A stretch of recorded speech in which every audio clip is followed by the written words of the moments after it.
歷史以嚟咧嗰個民望係最低嘅。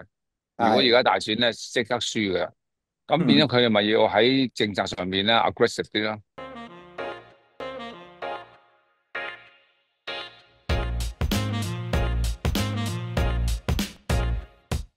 英國嗰度咧最近又有一啲新嘅發展咯喎，工黨嗰度唔知點解咁鬼多嘢搞嘅，即係你知有一班 BNO 過咗去咁樣，先頭諗住5年就搞掂㗎啦，後尾又話要轉10年，咁而家又有新要求喎，又話對於真真正正得到呢個即係長居嗰啲人咧，又要英文水準又要好，又要唔知工作點樣，跟住又話要對社會有貢獻。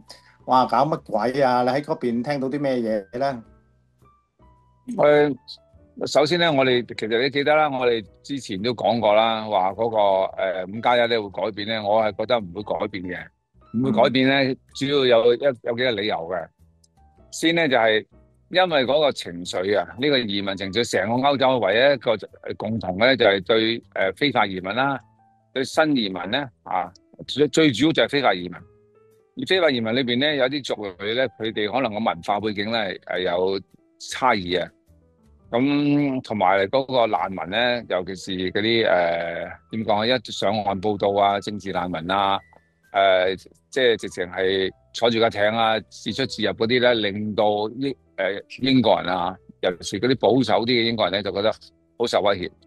咁變嗯，咗咧，你知啦，啲黨派咧就為咗選民噶嘛，咁所以有啲乜嘢風吹草動咧，尤其是工黨啱上台咧，佢即刻要貼近個民意咧已經好差啦。聽講話咧呢一個新嘅首相啊，我都唔知佢中文叫乜嘢，嗯，係歷史以嚟咧嗰個民望係最低嘅。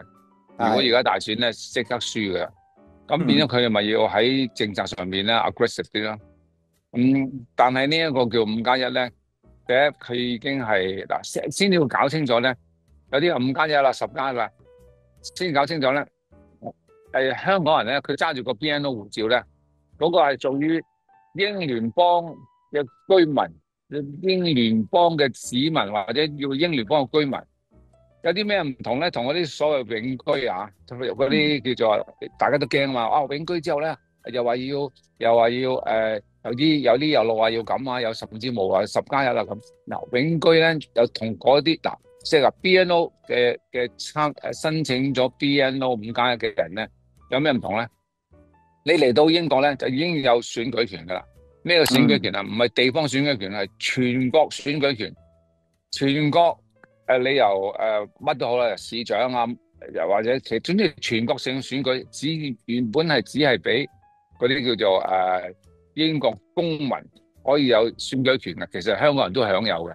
咁即係喺某個嗯，程度上邊咧，你個咁 BNO 咧，佢都當你咧係一個叫居民嘅即係英國公民嘅權利。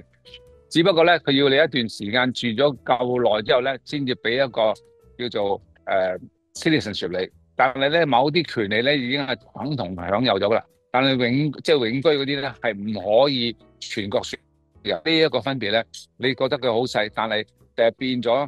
如果你驚嘅時候咧，就要討論啊，去辯論啊，喺國會裏邊咧，你已經知道咧個身份嘅唔同先。啲第一點，我覺嗯。得你有咗呢個身份咧，咁你就冇咁驚啊嘛。